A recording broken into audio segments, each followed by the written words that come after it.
লিটন শুধু ক্যাপ্টেন কিংবা দেশসেরা ব্যাটারি নয়, গ্লাভস হাতেও যেন তিনি বাংলার বাজ পাখি। কয়েক গজ দূর থেকে লাফিয়ে অবিশ্বাস্যভাবে আটকে দিলেন তাসকিনের করা এক দ্রুত গতির ডেলিভারি, যেটি দেখে অবাক খোদ ধারাভাষ্যকাররা।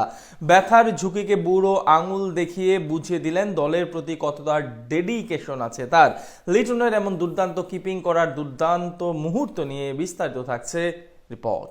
লিটন কুমার দাস দেশের ক্রিকেটে বর্তমানে সবচেয়ে বেশি আলোচিত একটি নাম। টি-20 ফরম্যাটে অধিনায়কত্ব নেওয়ার পর থেকে দারুণভাবে দলকে গুছিয়ে রেখেছেন তিনি। টানা 4টি সিরিজ জিতিয়েছেন সামনে থেকে নেতৃত্ব দিয়ে। তাছাড়া ব্যাট হাতেও সবশেষ এশিয়া কাপে নিজের সামর্থ্যের প্রমাণ দিয়েছেন ডানহাতি এই ব্যাটার। তবে ব্যাটিং ও ক্যাপ্টেন্সি করানোর পাশাপাশি আরও একটি পরিচয় রয়েছে তার, সেটি হলো উইকেট কিপিং। ব্যাট হাতে যতটা পারদর্শী তিনি, গ্লাভস হাতেও ঠিক যেন বাংলার বাজ পাখি, যার প্রমাণ দিলেন আজ ওয়েস্ট ইন্ডিজের বিপক্ষে তাসকিনের করা এক দ্রুত গতির বল আটকে দিয়ে।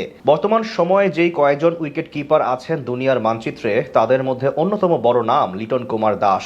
নিজের স্বতন্ত্র বুদ্ধিমত্তা, ক্যাপ্টেন্সি কিংবা দলকে সামনে থেকে সামলে রাখা, এসব ব্যাপারে বেশ পটু এই ডানহাতি ক্রিকেটার। তাছাড়া বাংলাদেশের টি-20 দলের মধ্যে সবচেয়ে বেশি সিনিয়র সদস্যও তিনি। সেখান থেকে বলা চলে বাড়তি দায়িত্ব সামলাতে হয় এলকেডিকে।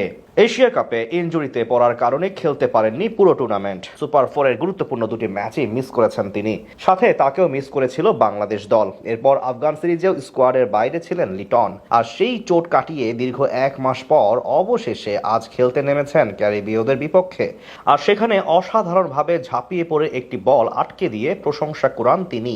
ঘটনাটি ছিল ম্যাচের চতুর্থ ওভারে, যেখানে বল করছিলেন তাসকিন আহমেদ। তার করা ওভারের চতুর্থ বলটি বাতাসে হালকা সুইং করে লেগ স্ট্যাম্পের অনেকখানি বাইরে দিয়ে চলে যায় স্ট্যাম্পের পেছন দিয়ে।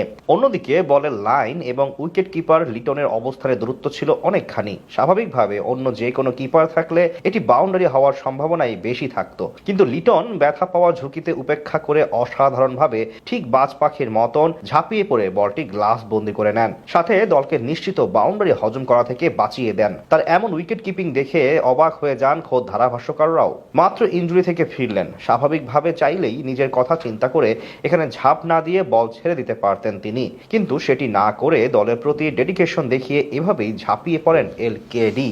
এমন দৃশ্যই প্রমাণ করে লিটন আসলে কতখানি দলের প্রতি দায়বদ্ধ। এদিন চট্টগ্রামে টসে জিতে আগে ব্যাট করার সিদ্ধান্ত নেয় সফরকারী ওয়েস্ট ইন্ডিজ। এরপর ব্যাটিংয়ে নেমে শুরু থেকেই দারুণ খেলতে থাকেন তাদের ব্যাটাররা। মাঝে রিশাদ হোসেন ব্রেক থ্রু এনে দেওয়ার পর টানা 2 বলে 2 উইকেট নিয়ে তাসকিন আহমেদ মোড় ঘুরিয়ে দেন ম্যাচের। এরপর খানিকটা গতি কমে ক্যারিবীয়দের রানের চাকার। টি-20 ফরম্যাটে অধিনায়কত্ব নেওয়ার পর থেকে দারুণভাবে দলকে গুছিয়ে রেখেছেন তিনি। টানা 4টি সিরিজ জিতিয়েছেন সামনে থেকে নেতৃত্ব দিয়ে।